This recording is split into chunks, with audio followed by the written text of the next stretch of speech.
I am writing this under an appreciable mental strain, since by tonight I shall be no more.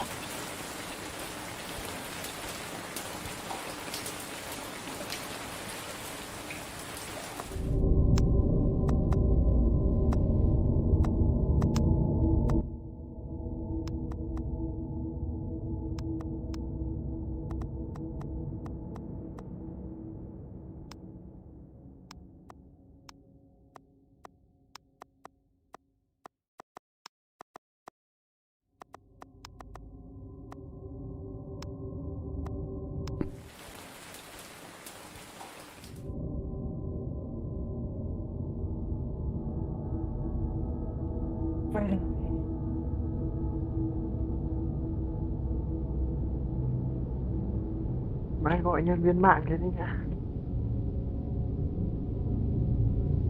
Lác với cả trường. Chiều ngồi chép cái ấy nó còn không loát được cái đệ tài liệu để mà chép. Ảo ma.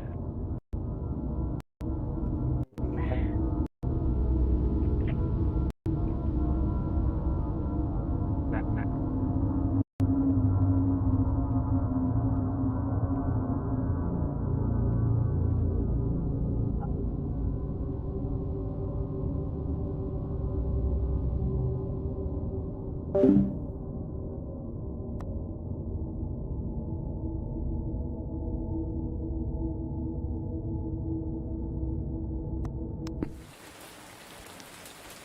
Penniless, and at the end of my supply of the drug which alone makes life endurable, I can bear the torture no longer, and shall cast myself from this garret window into the squalid street below.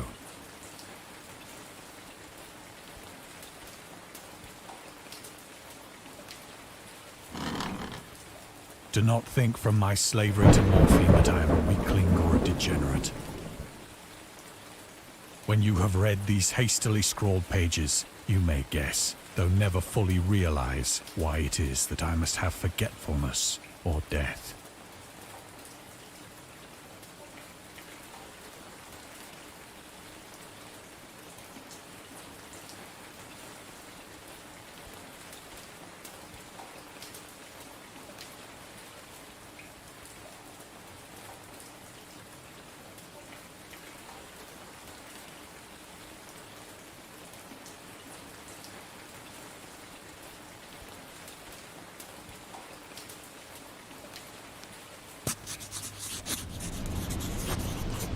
It was in one of the most open and least frequented parts of the broad Pacific that the packet of which I was supercargo fell a victim to the German sea raider.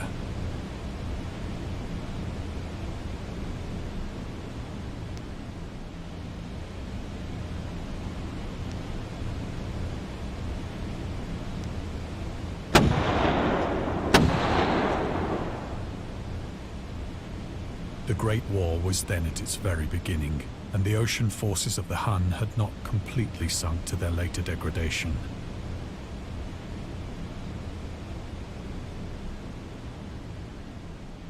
So that our vessel was made a legitimate prize, whilst we of her crew were treated with all the fairness and consideration due us as naval prisoners.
So liberal, indeed, was the discipline of our captors that 5 days after we were taken, I managed to escape alone in a small boat with water and provisions for a good length of time.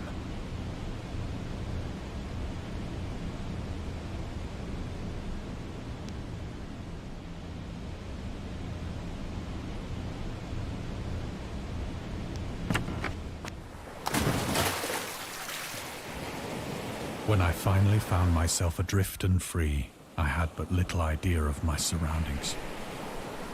Never a competent navigator, I could only guess vaguely by the sun and stars that I was somewhat south of the equator.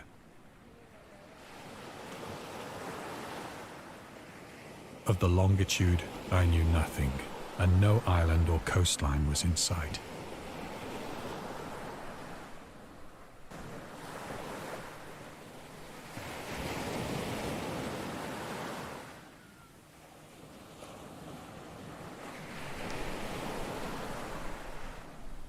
The weather kept fair, and for uncounted days I drifted aimlessly beneath the scorching sun, waiting either for some passing ship or to be cast on the shores of some habitable land.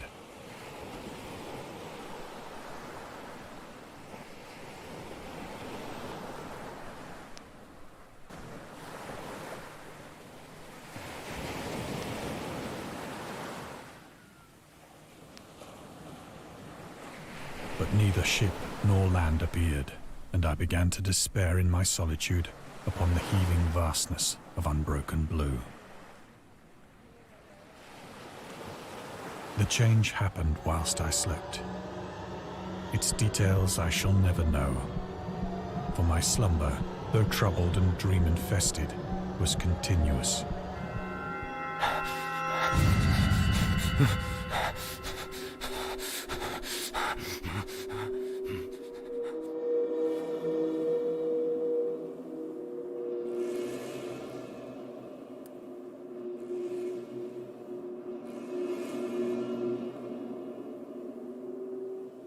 When at last I awoke, it was to discover myself half sucked into a slimy expanse of hellish black mire, which extended about me in monotonous undulations as far as I could see,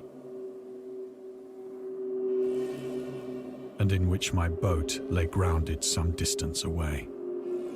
Though one might well imagine that my first sensation would be of wonder at so prodigious and unexpected a transformation of scenery, I was in reality more horrified than astonished. For there was in the air and in the rotting soil a sinister quality which chilled me to the very core.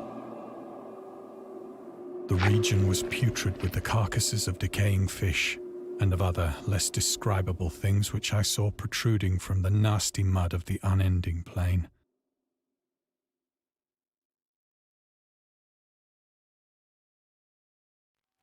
Perhaps I should not hope to convey in mere words the unutterable hideousness that can dwell in absolute silence and barren immensity. There was nothing within hearing and nothing in sight save a vast reach of black slime. Yet the very completeness of the stillness and the homogeneity of the landscape oppressed me with a nauseating fear.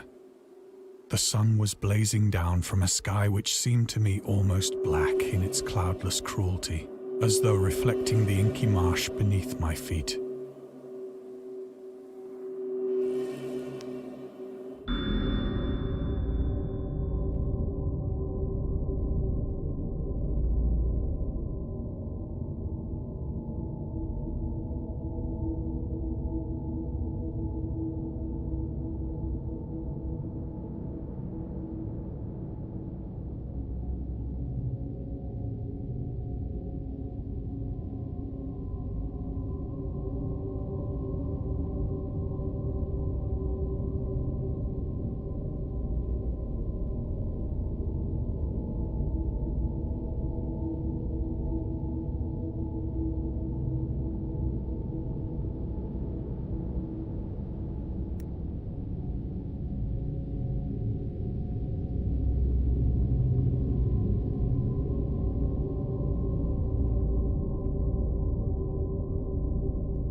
As I crawled into the stranded boat, I realized that only one theory could explain my position. Through some unprecedented volcanic upheaval, a portion of the ocean floor must have been thrown to the surface, exposing regions for which innumerable millions of years had lain hidden under unfathomable watery depths. So great was the extent of the new land which had risen beneath me that I could not detect the faintest noise of the surging ocean, straining my ears as I might.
Nor were there any seafowl to prey upon the dead things.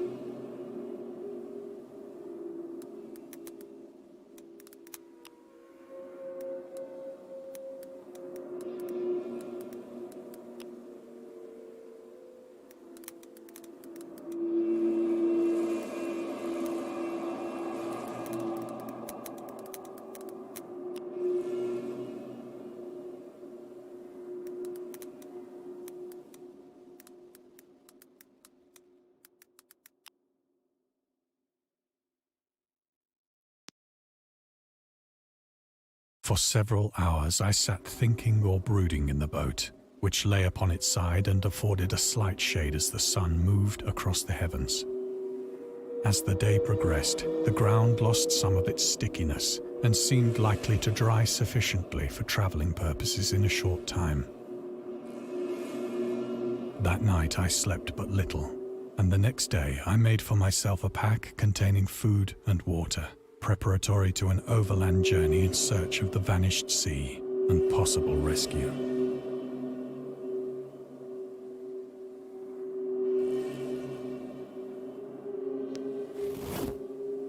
On the third morning, I found the soil dry enough to walk upon with ease. The odor of the fish was maddening, but I was too much concerned with graver things to mind so slight an evil, and set out boldly for an unknown goal.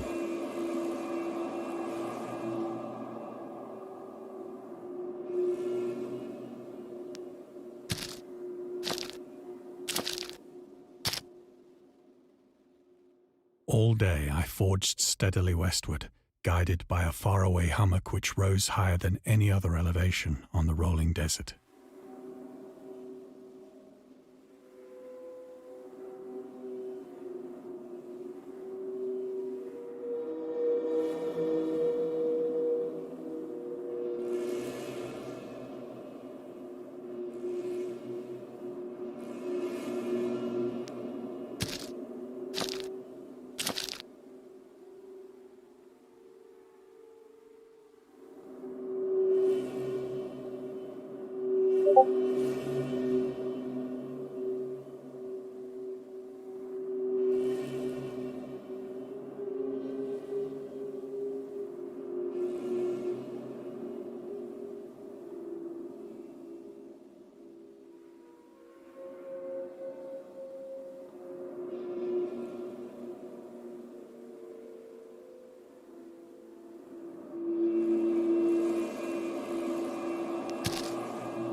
That night, I encamped, and on the following day still travelled toward the hummock, though that object seemed scarcely nearer than when I had first espied it.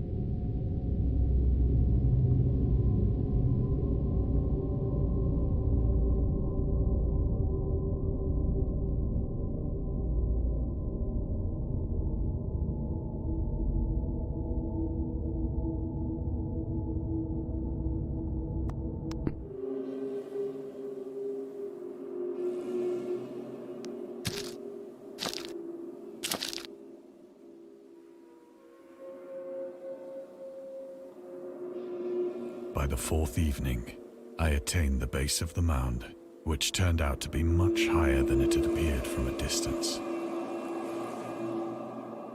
An intervening valley setting it out in sharper relief from the general surface. Too weary to ascend, I slept in the shadow of the hill. I know not why my dreams were so wild that night, but ere the waning and fantastically gibbous moon had risen far above the eastern plain, I was awake in a cold perspiration, determined to sleep no more.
Such visions as I had experienced were too much for me to endure again. And in the glow of the moon I saw how unwise I had been to travel by day.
Without the glare of the parching sun, my journey would have cost me less energy. Indeed, I now felt quite able to perform the ascent which had deterred me at sunset. Picking up my pack, I started for the crest of the eminence.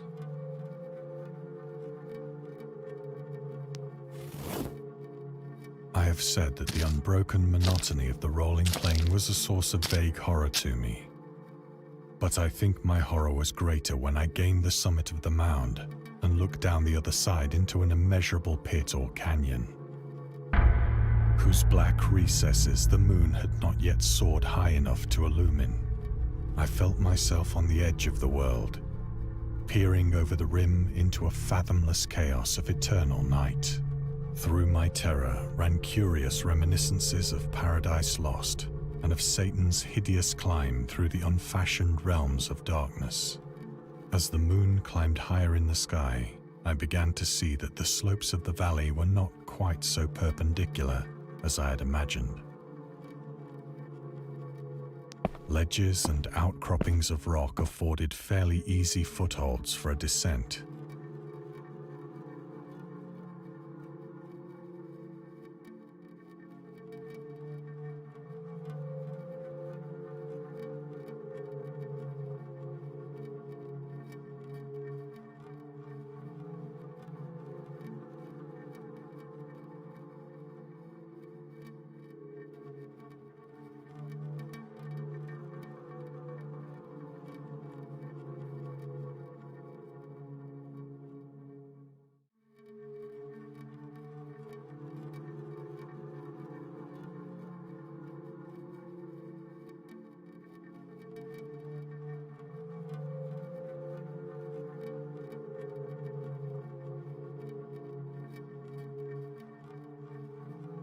Whilst after a drop of only a few hundred feet, the declivity became very gradual.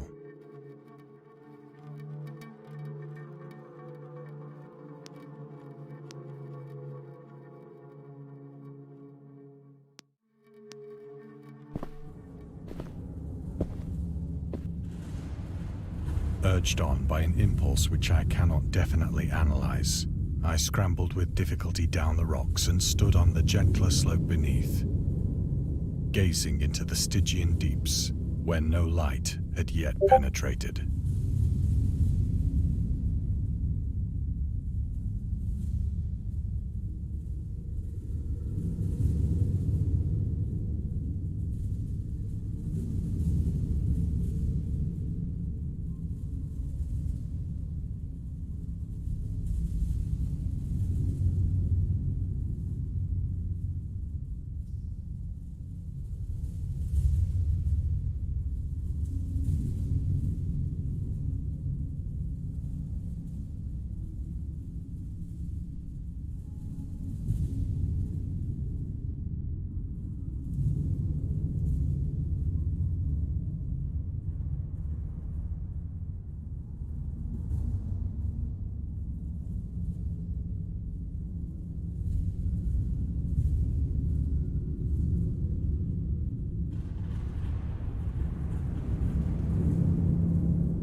All at once, my attention was captured by a vast and singular object on the opposite slope, which rose steeply about 100 yards ahead of me.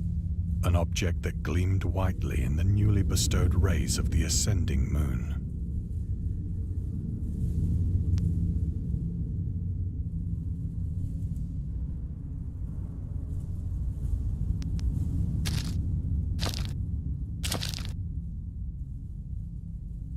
That it was merely a gigantic piece of stone, I soon assured myself. But I was conscious of a distinct impression that its contour and position were not altogether the work of nature. A closer scrutiny filled me with sensations I cannot express.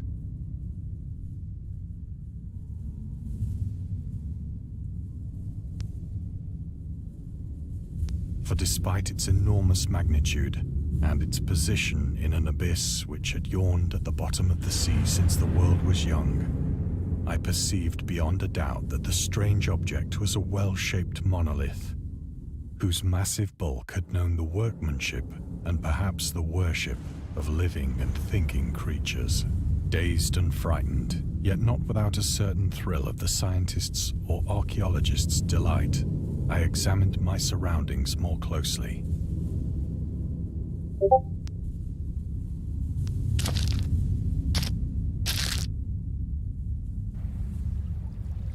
The moon, now near the zenith, shone weirdly and vividly above the towering steeps that hemmed in the chasm,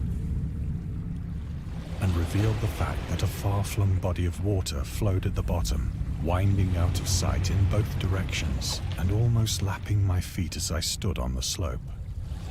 Across the chasm, the wavelets washed the base of the Cyclopean monolith, on whose surface I could now trace both inscriptions and crude sculptures.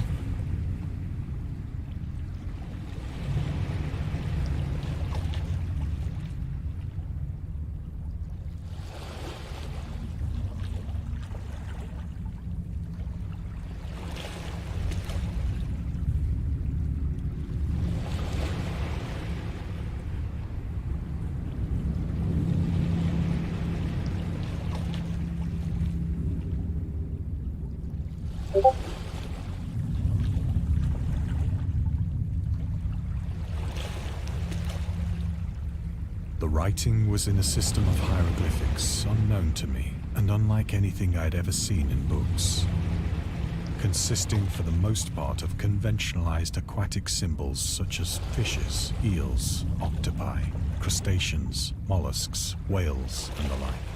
Several characters obviously represented marine things which are unknown to the modern world, but whose decomposing forms I had observed on the ocean-risen plain.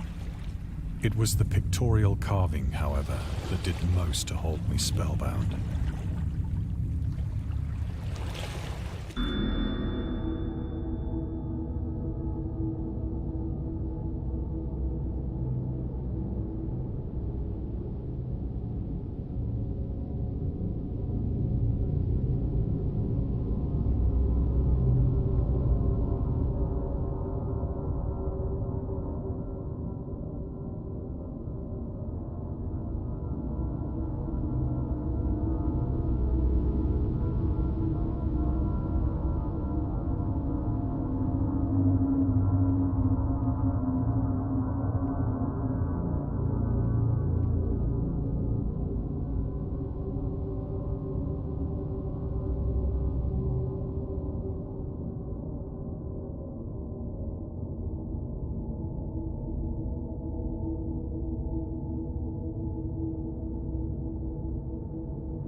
Plainly visible across the intervening water on account of their enormous size were an array of bas-reliefs whose subjects would have excited the envy of a Doré.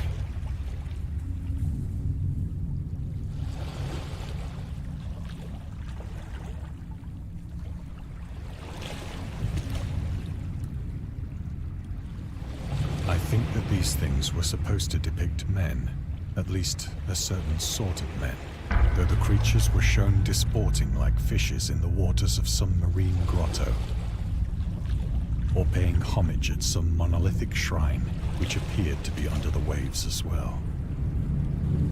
Of their faces and forms I dare not speak in detail, for the mere remembrance makes me grow faint. Grotesque beyond the imagination of a Poe or a Bulwer, they were damnably human in general outline, despite webbed hands and feet, shockingly wide and flabby lips, glassy, bulging eyes, and other features less pleasant to recall. Curiously enough, they seemed to have been chiseled badly out of proportion with their scenic background, for one of the creatures was shown in the act of killing a whale, represented as but little larger than himself. I remarked, as I say, their grotesqueness and strange size, but in a moment decided that they were merely the imaginary gods of some primitive fishing or seafaring tribe. Some tribe whose last descendant had perished eras before the first ancestor of the Piltdown or Neanderthal man was born.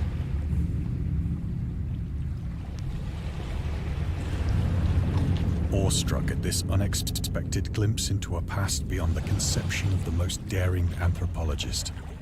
I stood musing whilst the moon cast queer reflections on the silent channel before me.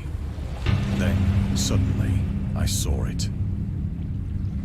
With only a slight churning to mark its rise to the surface, the thing slid into view above the dark waters. Fast, polyphemus-like and loathsome, it darted like a stupendous monster of nightmares to the monolith, about which it flung its gigantic scaly arms, while it bowed its hideous head and gave vent to certain measured sounds. I think I went mad then. Of my frantic ascent of the slope and cliff, and of my delirious journey back to the stranded boat, I remember.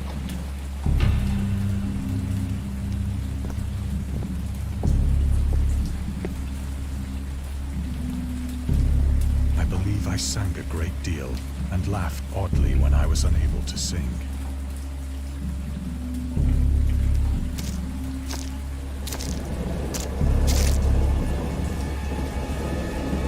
I have indistinct recollections of a great storm sometime after I reached the boat. At any rate, I know that I heard pearls of thunder and other tones which nature utters only in her wildest moods.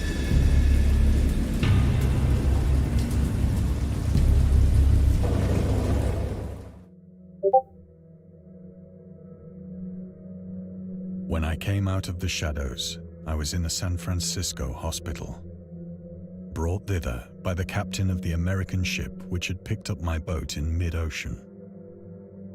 In my delirium, I had said much, but found that my words had been given scant attention. Of any land upheaval in the Pacific, my rescuers knew nothing. Nor did I deem it necessary to insist upon a thing which I knew they could not believe.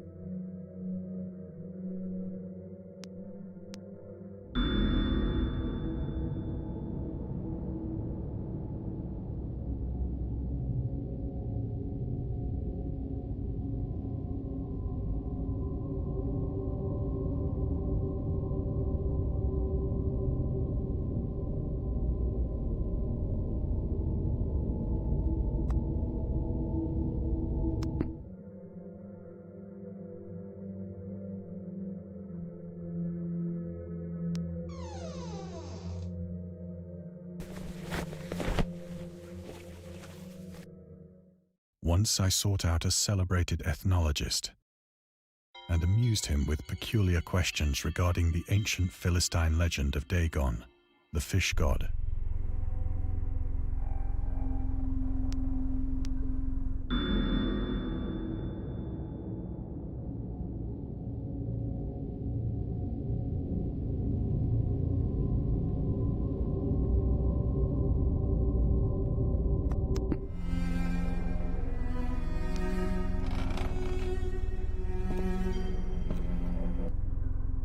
But soon perceiving that he was hopelessly conventional, I did not press my inquiries.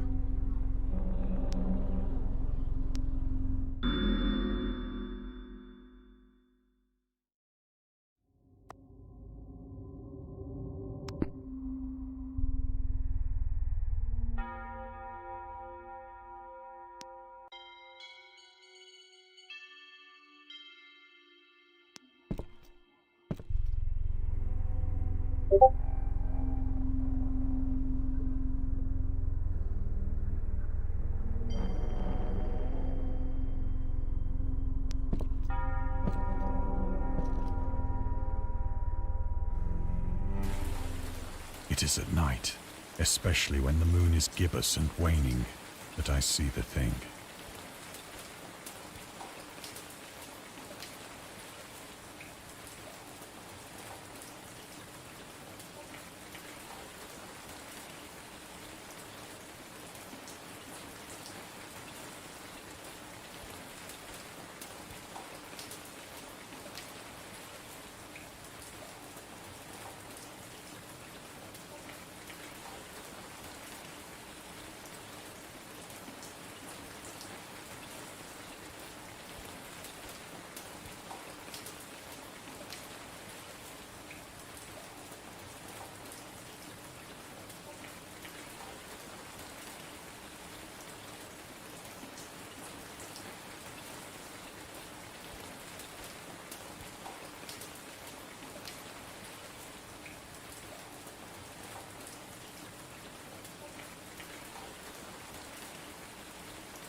tried morphine, but the drug has given only transient surcease and has drawn me into its clutches as a hopeless slave.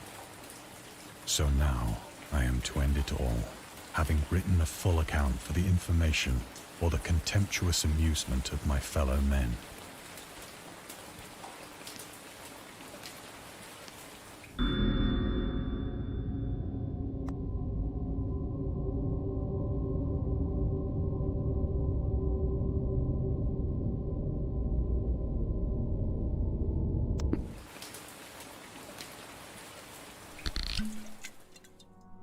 Often, I ask myself if it could not all have been a pure phantasm, a mere freak of fever as I lay sun-stricken and raving in the open boat after my escape from the German man-of-war. This I ask myself, but ever does there come before me a hideously vivid vision in reply. I cannot think of the deep sea without shuddering at the nameless things that may at this very moment be crawling and floundering on its slimy bed, worshipping their ancient stone idols and carving their own detestable likenesses on submarine obelisks of water-soaked granite. I dream of a day when they may rise above the billows to drag down into their reeking talons the remnants of puny, war-exhausted mankind. Of a day when the land shall sink and the dark ocean shall ascend amidst universal pandemonium.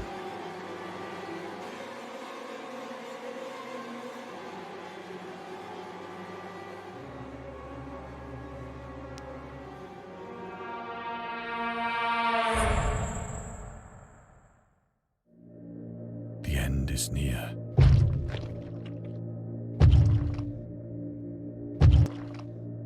I hear a noise at the door, as of some...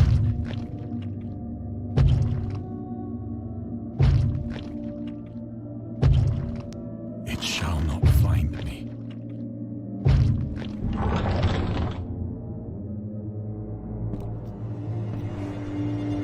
God, that hand!